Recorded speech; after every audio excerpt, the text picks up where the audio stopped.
Amen. Amen. Mm. Tu es la solution que Dieu a créée et que le monde attend. Peu importe ton âge, peu importe ton origine, peu importe ton passé, peu importe ce que tu vis au présent, tu es la solution que Dieu attend, que le monde attend et que Dieu a créé pour le monde. Alléluia.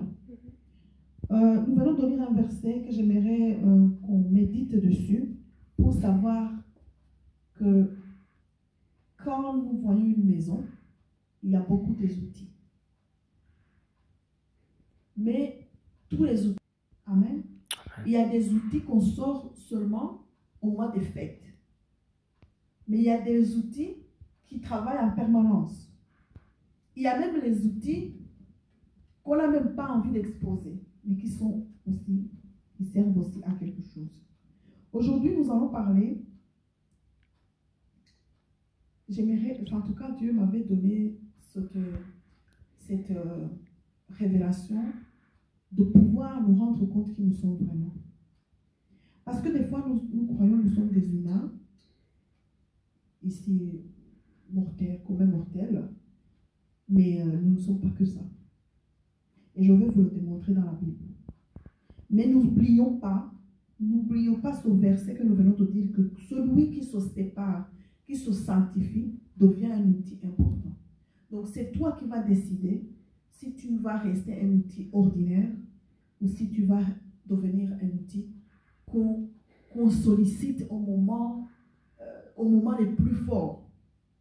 Le Seigneur a besoin que tu décides d'être ça. Nous allons lire Hébreux. C'est un petit verset aussi qui va confirmer ça. C'est 2.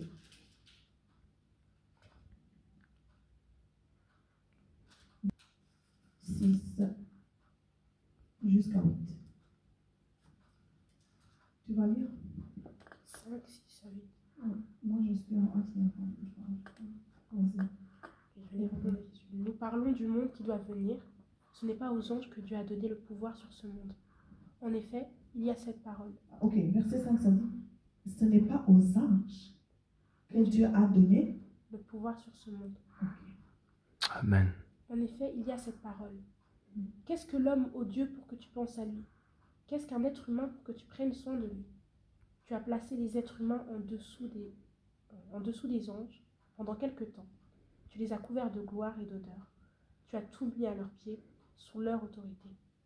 Dieu a donné... Pardon. Au-dessus des anges. Donc, il a mis au-dessus des anges. Tu l'as couronné de l'homme. Amen. Continue. Dieu a donné aux êtres humains le pouvoir sur toutes choses. Il n'a donc rien laissé en dehors de leur pouvoir. Amen. Pourtant, aujourd'hui, nous le voyons bien, les humains n'ont pas encore pouvoir sur tout. Verset Jésus, on parle de Jésus en France. Ça, c'est le 9. Oui, vas-y. Mais qu'est-ce que nous voyons aussi? Jésus a été pendant quelque temps en dessous des anges. Et maintenant, il est couvert de gloire et d'honneur. Pourquoi? Parce qu'il a souffert et parce qu'il est mort. Et grâce à la bonté de Dieu, Jésus est mort pour tous les êtres humains. Amen. Voilà. Jésus, quand il est mort, qu'il est ressuscité, c'est là où il nous a donné son pouvoir. Amen. J'aimerais qu'on puisse comprendre la place que l'homme a sur cette terre, la place, la confiance que Dieu lui a donnée. Et examine-toi. Est-ce que tu l'utilises vraiment? Est-ce que tu utilises vraiment cette grâce, cette confiance que Dieu t'a donnée? Ou tu es comme un enfant qui va toujours tout réclamer chez Dieu, alors qu'il t'a donné ça. Je vais vous dire, le psaume 83 confirme la même chose. Psaume 83. Ça confirme la même chose. Mais des fois, c'est 82 ou 83, selon les versions. Dieu ne garde pas le silence. Non, c'est 82 alors. Dieu est debout, c'est ça? Oui. Entouré de ses conseillers. Oui. Au milieu des dieux, il rend la justice. Vous jugez de façon injuste. Vous êtes trop bon avec les coupables. Cela va durer jusque quand? Défendez le droit des orphelins et de ceux qui manquent de tout. Faites justice aux malheureux et à ceux qu'on écrase par l'injustice. Libérez les pauvres et ceux qui manquent de tout. Arrachez-les aux mains des gens mauvais. Mais vous êtes des ignorants, vous ne comprenez rien. Vous êtes complètement corrompus. C'est pourquoi le monde ne tient pas debout. Moi j'ai dit, vous êtes des dieux, des fils du Dieu très haut, vous tous. Pourtant vous mourrez comme les hommes, vous tomberez comme n'importe quel chef. Lève-toi, ô Dieu, juge la terre. Oui, tu es le maître de tous les peuples. Amen. Verset 6, il dit que Verset 6 dit, vous êtes des dieux, des fils du Dieu très haut. Et ce Dieu là, c'est écrit avec un petit d. Oui. Donc, quand Dieu a fait une réunion avec ses conseillers là, c'était des dieux avec un petit d. Et ces dieux-là, c'est nous qui sommes les fils et les filles de Dieu. Alléluia. Amen. Tu n'as pas l'air convaincu. Non, ceci, j'ai compris. En fait, c'est la même chose qu'on vient de découvrir dans l'Ancien Testament, dans le Nouveau Testament. Dieu nous a établis ici comme si Dieu vivait ici sur terre. Amen. Amen. Amen. C'est pour ça que nous sommes des dieux. Comme on dit par exemple, des enfants de Clinton s'appellent Clinton aussi. C'est lui en miniature, c'est son produit. Nous aussi, nous sommes des dieux ici sur terre. Amen. Mais le problème grave que nous rencontrons, c'est l'ignorance. C'est l'ignorance. C'est le fait de directement, Dieu commence à te faire confiance. Amen. Amen. Parce que si Dani ne sait pas sa place, ne se rend pas compte de tout, je ne vais pas lui faire conseil. Je ne lui donne pas mon téléphone. Je ne lui donne pas les choses. Je lui empêche tout. Parce qu'il n'est pas encore un grand que je peux confier. Si je lui confie des choses de valeur, il va les casser. Parce qu'il n'a pas encore compris. Maintenant, il y a les enfants qui deviennent grands, mais qui aussi, on ne peut pas les faire confiance parce qu'ils ne savent pas différencier, ils ne savent pas qui ils se mélangent avec les autres, ils font n'importe quoi. Là aussi, si je suis Dieu, je ne veux pas. C'est cela qu'on vient de lire en 82. Il dit, vous mourrez comme des hommes parce que vous ne jugez pas. Ce verset est très compliqué, mais j'aimerais qu'on le relise un peu. Je ne vais pas prendre beaucoup de temps, j'aimerais qu'on fasse cette réflexion. Je ne sais pas si c'est celui qui a pas écouté. Le verset 3, il dit quoi, par exemple? Défendez les droits des orphelins. Et Voilà. Ça, on va écouter Emmanuel. Il a dit, voilà, vous êtes des dieux sur terre, défendez les droits des orphelins. Il n'a pas dit prier pour les orphelins. Il n'a pas dit faites des jeûnes et des prières pour les orphelins. Il a dit défendez les droits des orphelins. Je vous ai établi comme Dieu sur terre. Défendez les droits des orphelins. Quoi d'autre? Et de ceux qui manquent de tout. Ceux qui manquent de tout. Quoi encore? Faites justice aux malheureux. Faites justice. Normalement, nous sommes ceux qui devraient être des magistrats pour faire justice aux malheureux. On nous a... J'ai donné un exemple hier, je le répète, peut-être si tu te souviens, où j'ai dit qu'un père a donné à son fils une grande maison. Et le fils, un copain de son fils est venu, lui a dit, est-ce que tu peux m'écrire sur la feuille que tu me donnes cette maison, franchement, et tout ça. Et le copain, et donc le fils a donné sa maison à son copain. Voilà qu'il va rester. Et puis après, le copain va dire au garçon, vas-y, sors d'ici, ici c'est chez moi, c'est écrit, c'est signé ici. Est-ce que son fils va retourner chez le papa pour lui demander une autre maison? Qu'est-ce qu'il va faire? Qu'est-ce qu'il va faire, pasteur? La honte. Est-ce qu'il va retourner chez le papa demander une autre maison? Non. Il va faire quoi? Qu'est-ce qu'il peut faire? La chose qu'il peut faire, c'est d'aller dans la justice pour arracher la maison que papa lui a donnée. Il va chercher les vrais papiers. Il va dire, voilà, il m'avait menti. Et voilà, maintenant je viens récupérer les choses de mon père. Amen. Amen. Ça veut dire que nous aussi, nous sommes sur terre. Les choses de notre père ont été volées par le diable. Les gens croient que le monde, même dans le monde chrétien, nous croyons que le monde est à auto-diable. On dit les choses du monde, c'est les choses du diable. On a vendu les choses du monde au diable. On croit que nous, non, nos affaires sont au ciel. Sur terre, on n'a plus rien. Mais qu'est-ce que nous venons de lire?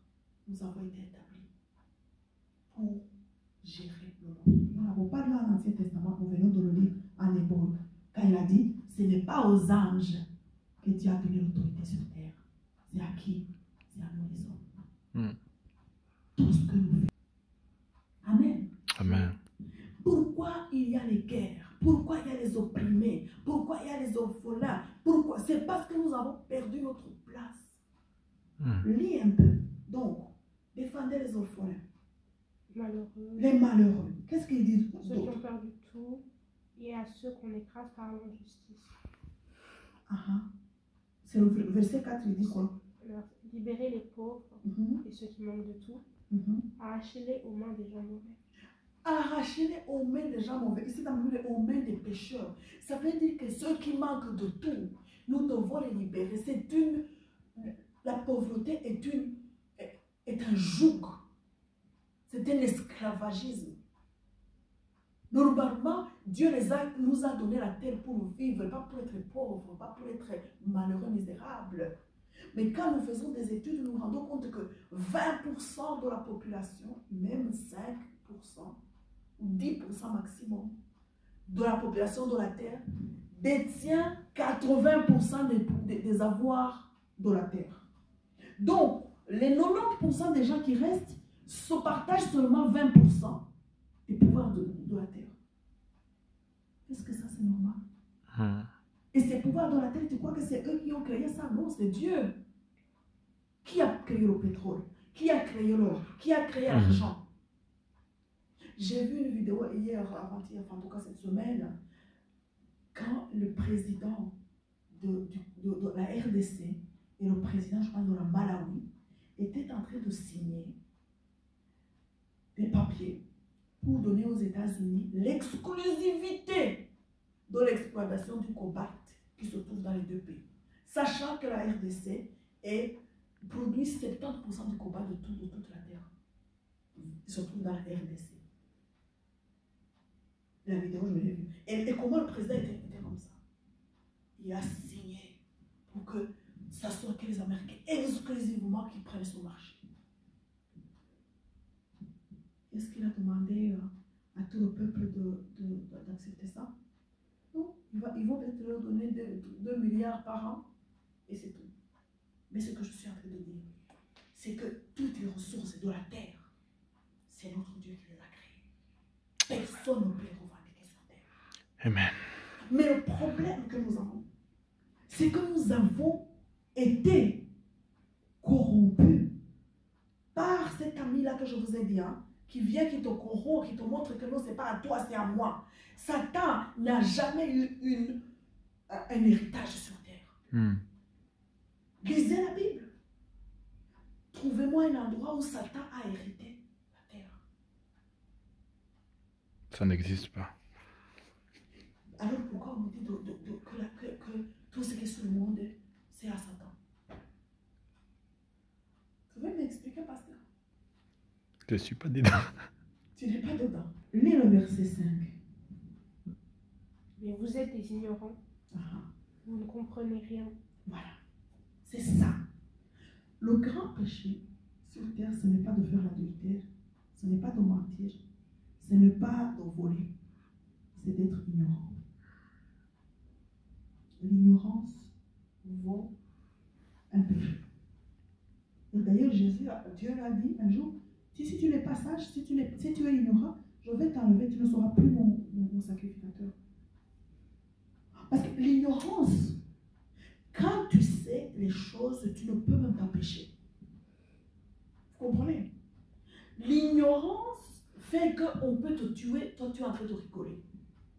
L'ignorance fait que tu peux prier pour quelque chose que tu as déjà dans la poche. L'ignorance est quelque chose qui peut coûter la vie. C'est pour ça que nous, l'ignorance, ça peut coûter la vie. Je vous donne un exemple. Moi, je vais au Congo, par exemple. Je vois un enfant, les parents n'ont pas voulu l'amener à l'hôpital. Parce qu'ils croient croient que c'est pas grave, on donne un peu de médicaments, tout ça. Ils sont passés 5 jours sans amener à l'hôpital. Et quand ils ont mené dans un hôpital, on leur a dit non, vous devez être transféré là-bas. Ah, non, non, c'est pour l'argent et tout, on ne leur transfère pas. Malheureusement, on l'a transféré trop tard. Ça coûtait la vie de cet enfant à cause de l'ignorance des parents. Tu comprends? Quelqu'un peut ignorer qu'il y a un médicament, ne pas le prendre et mourir. Mourir. On va dire, mais pourquoi Dieu ne l'a pas sauvé? Il était ignorant. Tu comprends? Je vais vous dire quelque chose. Le Seigneur a dit ça ici. Qu'est-ce qu'il a dit? Ah bon, tout ce que je termine le verset 5. Oui, oui, vas-y. Commence-le, recommence-le. Donc, mais vous êtes des ignorants, vous ne comprenez rien. Vous êtes complètement corrompus. C'est pourquoi le monde ne tient pas debout. Voilà pourquoi on ne tient pas debout. Voilà pourquoi il y a des guerres. Voilà pourquoi il y a des séismes et tout. Ça, c'est l'ignorance. Tu sais que normalement, si est vraiment si les scientifiques avaient détecté ce séisme, on aurait dû savoir dire il ne faut pas construire des étages dans ces endroits-là parce que c'est vraiment un endroit où il pourrait y avoir des séismes. Tu vas voir sur la carte du monde tous les endroits où il peut y avoir des séismes. Et eux, ils ont construit des gratte-ciels. L'ignorance tue. D'accord? L'ignorance, le monde va faire quoi, tu dis? Ah tiens, là, c'est ici, il a gagné. Donc ça va faire quoi? Non, moi, c'est il ne tient pas debout. Il ne tient pas debout. Il fait comme ça. Le monde est bancal. Il est. Prenez sur l'exemple de la RDC. Si le président de la RDC savait qu'il y avait des Congolais, 5000 Congolais qui ont fait des études de combat et qui peuvent produire, c'est eux qui auraient acheté ce marché, n'est-ce pas? Mais l'ignorance fait qu'il va vendre 70% de la richesse mondiale à des inconnus. T'as vu, pasteur, pourquoi l'ignorance est un problème? C'est un problème. Parce que si tu prends un autre pays qui n'a ni cobalt, ni tout, ni rien du tout, qui s'appelle ça s'appelle quoi? Ça s'appelle encore? C'est en Asie. Un pays Un millionnaire. Un habitant. C'est Dubaï, enfin, c'est Abu Dhabi. Quand le président me disait de temps en temps, il dit que son pays va devenir comme là. Je ne sais pas. Mais c'était un Singapour. Singapour. Ah, ouais, c'est le Singapour. Le verset 6. Relis ça. C'est moi qui vous ai dit que vous êtes des dieux, c'est ça? Oui. Moi j'ai dit vous êtes des dieux, des fils du Dieu très haut, vous tous. Pourtant vous mourrez comme les hommes. Vous tomberez comme n'importe quel chef. Voilà. C'est ça le problème. Vous êtes des dieux, mais vous vous comportez comme des hommes. Vous mourrez comme eux. Vous tomberez malade comme eux. Parce que vous ne savez pas qui vous êtes. Il y a une raison pour laquelle cette parole vient encore aujourd'hui. Nous venons de terminer un week-end de formation. Nous avons même été hier ici. Nous avons appris beaucoup de choses. Mais moi, j'aimerais qu'on clôture en se disant que je suis la solution que le monde attend. Alléluia.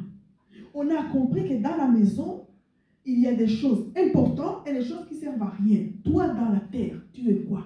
Est-ce que tu es important ou tu ne sers à rien? Parce que de toute façon, la maison, il y a tout. Tout le monde sur terre ne va pas être une solution. Tout le monde sur terre ne va pas... Non, beaucoup de gens, 95% vont vouloir suivre quelqu'un d'autre. Mais toi, sache que tu es un Dieu, avec petit D, qui vient rouler ici sur terre, qui vient régner. Et que tu ne mourras pas comme les hommes. Amen. Je déclare sur ta vie, tu ne mourras pas comme les hommes. Amen. Dis-le toi-même. Je ne mourrai pas comme les hommes. Amen. Je ne mourrai pas comme un ignorant. Amen. Je vais apprendre.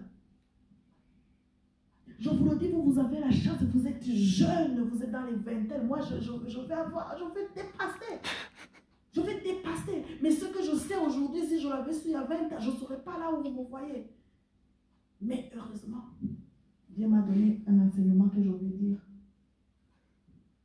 Que je vais faire une vidéo bientôt sur l'enseignement. Que c'est un Dieu qui intervient à la dernière minute, même après la dernière minute, quand toutes les échéances se sont passées, Dieu peut toujours intervenir. Amen. Alléluia. C'est pour ça que même quand tu as 50, 60 ans, tu as encore la solution.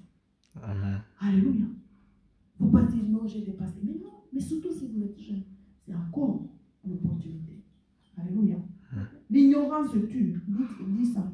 L'ignorance tue. L'ignorance tue. Le péché, on le fait, on est pardonné, mais l'ignorance, ça ne pardonne pas. C'est pas possible. Là où tu arrives dans ta vie, c'est le niveau de ta connaissance. Plus tu connais, plus tu iras loin. Plus tu ne connais pas, il faut demander. Le problème, c'est ce qu'on appelle, tu vois, il y a les gens qu'on appelle les hommes sapiens, sapiens. Il y a les hommes ignorants, ignorants. Ignorants, ça veut dire ils ignorent qu'ils ignorent. Ces gens-là, tu ne peux même pas aider. Parce qu'eux, ils ignorent qu'ils ignorent. Hein? Ignorance, ignorance. Ça, tu ne vas pas l'aider. Mais la personne qui sait qu'il ne sait pas, même s'il est petit, dans 10 ans, il va te dépasser. Parce qu'il sait qu'il ne sait pas. Donc il va apprendre, il va demander, il va poser des questions. Diego pose des questions. Il pose des questions pertinentes. Il va aller loin. Il a demandé à Daris, pourquoi tu as créé les anges? Qu'est-ce que les anges font ici sur terre? Et Daris est en train de fouiller dans la Bible pour répondre à Diego parce qu'il faut trouver la solution. Donc, Diego, dans 10 ans, il peut nous dépasser dans les connaissances. Il ne faut pas blaguer avec quelqu'un qui apprend. Quelqu'un qui est à l'école. Mais celui qui ignore, a des problèmes. Je vais nous laisser prier. Je vais nous laisser prier parce que la parole de Dieu est une lumière, est une lampe à nos pieds. Quand on n'a pas la lumière, la parole de Dieu, on peut trébucher parce qu'on ne voit pas où on va. Alléluia. Mais moi, je vous demande aujourd'hui, choisissez. Ne croyez jamais toutes les mensonges qu'on a écoutés du diable. Ne croyez pas que Dieu va te forcer de faire quelque chose. Dieu est un Dieu de la liberté. Ça veut dire que si tu ne veux pas être un outil, une solution, il ne va pas te le forcer. Amen. D'accord? Amen. Aujourd'hui, nous allons prendre des décisions. Visite encore ta vie et vois en quoi tu es une solution. Surtout, ne sois pas un problème pour la société, mais non plus sois une solution.